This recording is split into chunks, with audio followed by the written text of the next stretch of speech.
नमस्कार दोस्तों, welcome to फाइनेंशाला। आपका बहुत बहुत स्वागत है हमारे चैनल पे। अगर आप इस चैनल पे नए हैं, डोंट फॉरगेट टू सब्सक्राइब ताकि आपसे कोई भी फ्यूचर में आगे की वीडियो ना मिस हो। चलिए चलते हैं आज के टॉपिक की तरफ। आज हम क्या डिस्कस करने वाले हैं? आज हम डिस्कस करने वाले हैं SBI कंपनी का बहुत ही अच्छा म्यूचुअल फंड जो कि लमसम इन्वेस्टमेंट के लिए बहुत अच्छा रहने वाला है। सो टॉपिक मैंने ऑलरेडी बोर्ड पे लिख दिया है, SBI का best mutual fund for lump sum investment. अगर आपके पास इकट्ठा पैसा पड़ा है, लमसम पैसा पड़ा है, आपको समझ में नहीं आ रहा है कि म्यूचुअल फंड में जाएं तो इन्वेस्ट तो करें, मगर कैसे करें, कहाँ करें, कौन सा फ़ंड एक सेफ़ फंड भी रहेगा और वहीं मैं सारा पैसा डाल दूँ, इतनी ज़्यादा मुझे सोचना भी ना पड़े, डाइवर्सिफिकेशन भी ना करना पड़े और वही फ़ंड मेरा पैसा जो है ढंग से मैनेज कर ले, तो उसी पे ये वीडियो जो है आज की रहने वाली है। सो आज का टॉपिक शुरू करते हैं। जो म्यूचुअल फ़ंड आज हम डिस्कस करने वाले हैं आज की वीडियो में, उसका नाम है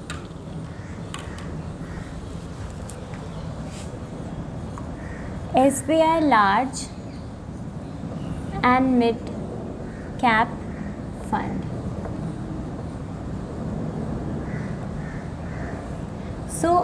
नाम से आपको पता चल रहा है कि सबसे पहली बात SBI कंपनी है। SBI मतलब भरोसा, मतलब ट्रस्ट। इसका मतलब अगर आप इस कंपनी में एक ही म्यूचुअल फंड भी ले लेंगे ना, तो आपको पैसा जो टूटने या खोने का डर नहीं रहेगा, क्योंकि ये जो कंपनी है ये इंडिया का सबसे टॉप बैंक है और उन्हीं का म्यूचुअल फंड है। सो अगर SBI सबसे नामचीन बैंक है इंडिया का, तो ऑब्वियसली इनका म्यूचुअल फंड भी ट्रस्टवर्दी है। प्लस हम क्योंकि लमसम इन्वेस्टमेंट कर रहे हैं, हम कोई रिस्की म्यूचुअल फंड या शेयर्स ऐसी कंपनीज़ में नहीं जाना चाहेंगे।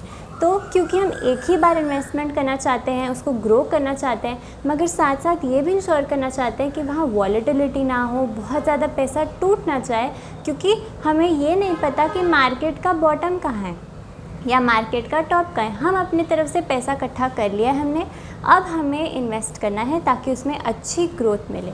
सो इसके थोड़े से फंडामेंटल्स और थोड़ी सी डिटेल्ड एनालिसिस कर लेते हैं कि ये फ़ंड जो है कैसी रिटर्न्स हमें कमा के दे रहा है।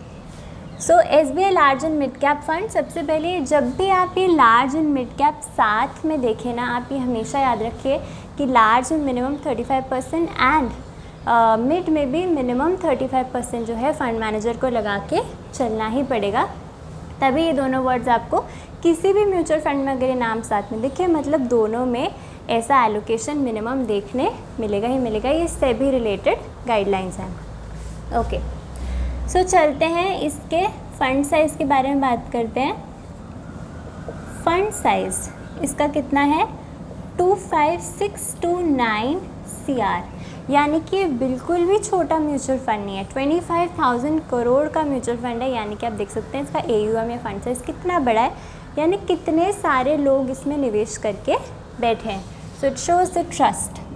उसके बाद हम बात करते हैं इसके एक्सपेंस रेशो के बारे में। एक्सपेंस रेशो है 0.74%, बहुत ज़्यादा नहीं है और बहुत कम भी नहीं है। सो एक्सपेंस रेशो यानी कि ये खर्चा होता है जो हमसे म्यूचुअल फंड जो है वो लेता है, क्योंकि वो हमारे जो फंड्स को मैनेज कर रहा है, हमारे पैसे को मैनेज कर रहा है। सो थोड़ा सा चार्ज जो है वो तो हमसे लेंगे ही लेंगे। ओके, एक्सपेंस रेशो के बाद हम डिस्कस करेंगे इसकी होल्डिंग्स। होल्डिंग्स कैसी रहेंगी लार्ज, मिड एंड स्मॉल में? सो लार्ज में 43% देखने मिल रहा है, मिड में 37.1% देखने मिल रहा है और स्मॉल में 15.3% देखने आपको मिल रहा है। सो यहीं पे आप देख सकते हैं कितनी अच्छी डाइवर्सिफिकेशन है। हम मल्टीपल म्यूचुअल फंड्स लेके बैठ जाते हैं कि अरे इसका भी ले लें, इसका भी ले लें, क्योंकि हमें अच्छी डाइवर्सिफिकेशन चाहिए होती है। मगर इसी फंड में आप देख सकते हैं लार्ज में भी अच्छा अमाउंट दिया हुआ है ताकि रिस्क जो है वो आपको ज़्यादा ना फेस करना पड़े। मिड में भी आपको अच्छी अमाउंट आपको देखने मिल रहा है, जिससे आपको जो ग्रोथ फैक्टर है वो भी मिले। एंड स्मॉल सबसे ज़्यादा रिस्की होते हैं, मगर सबसे ज़्यादा ग्रोथ इन्हीं में होती है। सो स्मॉल में भी एक डिसेंट परसेंटेज जो है आपको दिख रही है, यानी कि अच्छी कंपनीज इसके अंदर हैं और अच्छी डाइवर्सिफिकेशन भी है अगर हम सेक्टर वाइज या कंपनी के मार्केट कैप की बात करें तो। सो आपको डिसेंट ग्रोथ देखने मिल जाएगी इस म्यूचुअल फंड के अंदर। ओके, अब हम बात करते हैं इसकी रिटर्न्स के बारे में कि पिछले 1 साल में, 3 साल में, 5 सालों में और ओवरऑल इसकी कैसी रिटर्न्स हमें देखने मिली हैं। सो 1 ईयर में इसने 37.7% कमा के दिया है, 3 इयर्स में 21.7% कमा के दिया है, 5 इयर्स में 23% एंड ओवरऑल 18.7% हमें देखने मिल रहा है। दैट मीन्स कि शॉर्ट टर्म में तो अच्छा है ही, और बहुत सारे म्यूचुअल फंड आपको शॉर्ट टर्म में दिख जाएंगे अच्छे करते हुए, लेकिन लॉन्ग टर्म या ओवरऑल कौन अच्छा देता है उसी से हमें पता चलता है कि फ़ंड कितना अच्छा है, उसका फ़ंड मैनेजर कितना अच्छा है, स्ट्रैटेजीज़ कितनी अच्छी हैं। सो 18.7 बहुत ही अच्छे रिटर्न साबित होते हैं कंसिडरेबली, क्योंकि हम लॉन्ग टर्म के बारे में बात कर रहे हैं। वहाँ पे बेयर मार्केट भी आती है, बुल मार्केट भी आती है, तो सबका कॉम्बिनेशन मिला के लगभग इतने रिटर्न्स आपको मिल जाएंगे, जो कि बहुत अच्छे रिटर्न्स हैं, क्योंकि हम large and mid cap type की कंपनीज़ में निवेश करने जा रहे हैं इस म्यूचुअल फंड के थ्रू। अब इसमें कौन सी कंपनीज जो हैं इसकी इस म्यूचुअल फंड के अंदर जहाँ सबसे ज़्यादा वेटेज आपको देखने मिलेगा।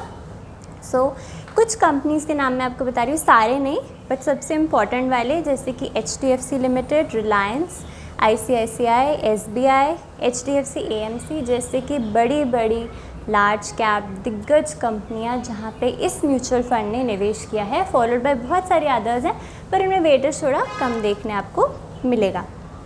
ओके, सो ये हो गए इसके एनालिसिस कि फ़ंड कैसा है, रिटर्न्स कैसे हैं, पास्ट रिटर्न्स हैं ये, फ्यूचर के नहीं हैं। सो आपने ये भी ध्यान रखना है कि थोड़े कम ज़्यादा आगे चल के हो सकते हैं।